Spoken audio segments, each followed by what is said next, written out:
I have played a lot of games in my time growing up. From Nintendo, like Army Massage Heroes, I love playing that game so much.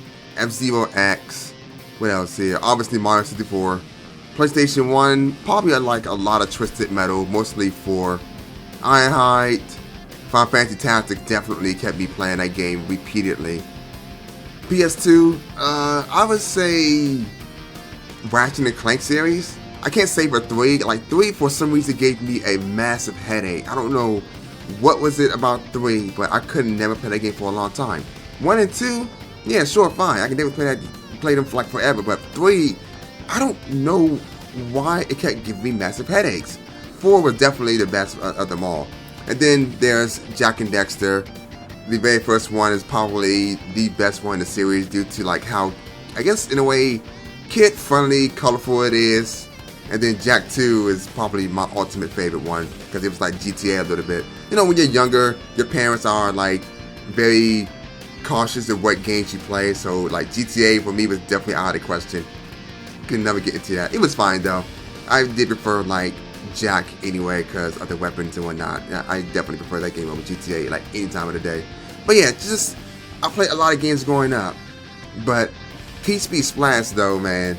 This game has me hooked ever since the day I bought it. I love everything about it, from the weapons, the cars. Of course, the characters are pretty cool too. The character customization, definitely, because I am a creation person. Y'all see me, I'm uploading videos, trying daily anyway, to upload videos of my creations from, you know, my own characters to VTubers and game characters and whatnot. I'm actually, like, I want to make a video of my creativity of Minda from Zelda, what's it called? Zelda Twilight Princess. But, you know, due to her not having any outfits on, I'm scared to do that.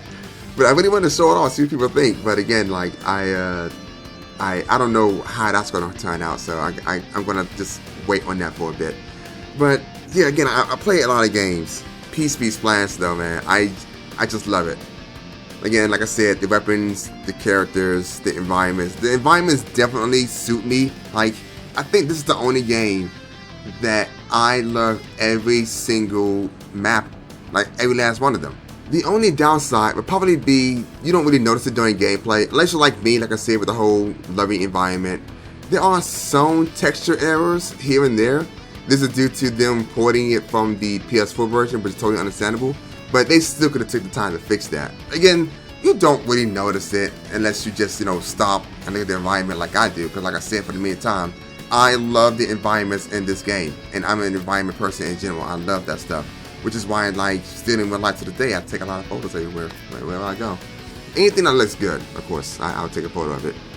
But yeah, I love this game, people. The only other downside is, like, the main story is not really for me. It's like a boring fest. I've seen countless people try to play the story on Twitch and some on YouTube, and it just puts people to sleep. Because, you know, just sitting there talking, not really much action going on during those things, like, at all, to be honest. The only action is actually in the gameplay. So, my advice to people playing this, or just, you know, want to play this one day, skip the story, get some friends, play multiplayer. Don't bother doing a tutorial, because from what I can tell, actually no, this is like from gaming in general. If you just hop into multiplayer without knowing what you're doing, it's like a guarantee you will have fun that way. Until, of course, you know, you start getting used to how the game works, and then, you know, the funness sort of goes away. But, you know, all new games, when you start off, you hop online without doing like the tutorial or anything. You're just trying to have fun figuring out what buttons do what on your own. It's always a good fun doing that. Speaking of online, that is another downside, is that this game is dead, which I can't believe at the same time I can, because when it comes to all online games, what is the main thing that people will constantly do when it comes to online play? They will hack it, right? And that is exactly what happened here. No exception. It doesn't matter if this game is just, you know, haha, funny reload, squirty animations, and, you know, bikini outfits and hot girls. It doesn't matter at all. People will still find a way to ruin it for others. So this is from what people had told me, because I came to this game a year late. Multiplayer had died off because people hacked it. It was like a limited I can't even say the word now, excuse me.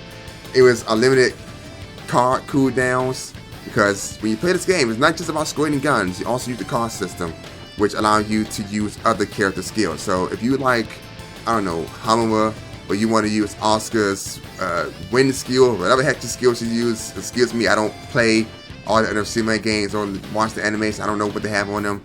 I just know that she casts like a tornado skill, I think, right?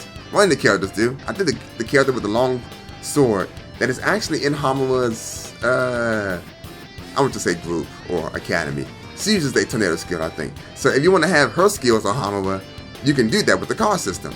Or if you want to have like Yumi's ice skill on like Oscar or something, you can do that. And that's what all the card systems are for. Like, they give you attack buffs or just attack skills in general, like poison attacks, upgrades, downgrades, you know, you get it.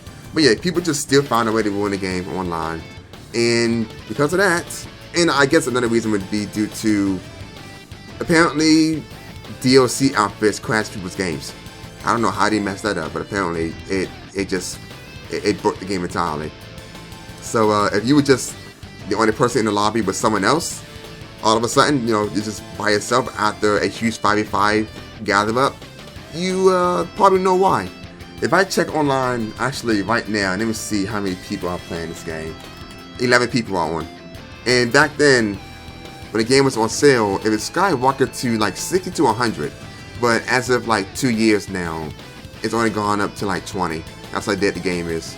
So again, just like Kanagawa Jet Girls, what I really want to do in the future is just get a group of people to play this game again. We can just have fun in free match, co-op survival, or rank mode. Definitely rank mode, because the leaderboards don't exist on the PC version. I don't know about the PS version. I'm trying to ask one of my Japanese friends who plays that game like weekly with his friends about that. Again, I just want to get this game back to life, like long story short.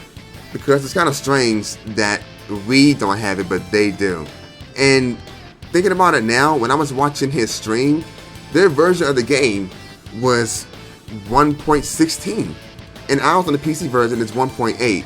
So I'm thinking that's part of the reason why the leaderboards don't exist, because our game is outdated compared to theirs. Why is our version so outdated from theirs? I would like to know that. But yeah, theirs is like 1.16, so they had like a bunch of updates on it compared to the PC version. And my only conclusion for that is probably due to, you know, it's PlayStation after all. They always gotta have something, some DLCs going out for them, some special DLCs, excuse me, going out for them. So that's probably a reason why. But yeah, I really just want to get people back into this game, because it's a fun game, people. It is one of the best summer vacations I have ever played. I love playing this game like 24/7, actually. That's how much I was dedicated to it back then. I have over 1,000 going 2 hours. That's how much I love this game. And most of those hours, to be honest, are spent inside of co-op survival with the most.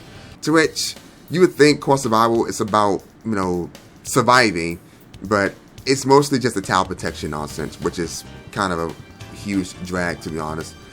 So yeah, hopefully like later on I can get like a lot of people back into this game, because I'm always watching people on Twitch get into this, and they are always surprised that it is a actual legit fun game. It's not just look at me and my funny reload animations and whatnot. And then like some people just, they do take the game a bit too far. Like I remember, was it a few months ago or last year? I think it was like last year. Some dude was, from when I was just silently watching his stream. I really don't say anything unless someone needs help. But he put like legit in character edit, put red flags on all the characters that were underage and stating that he wasn't going to play as them. I was like, man, you are taking this way too seriously for a game like this. Way too seriously. A game like this, it's just meant to be played dumb and whatnot. So what I'm going to try to do later on is just get a bunch of people back into this game, co-op survival, 5v5 free match, rank, have a blast. I really want to try to revive this game. Hopefully I can do it. We'll see what happens in the future. And that's pretty much it for now.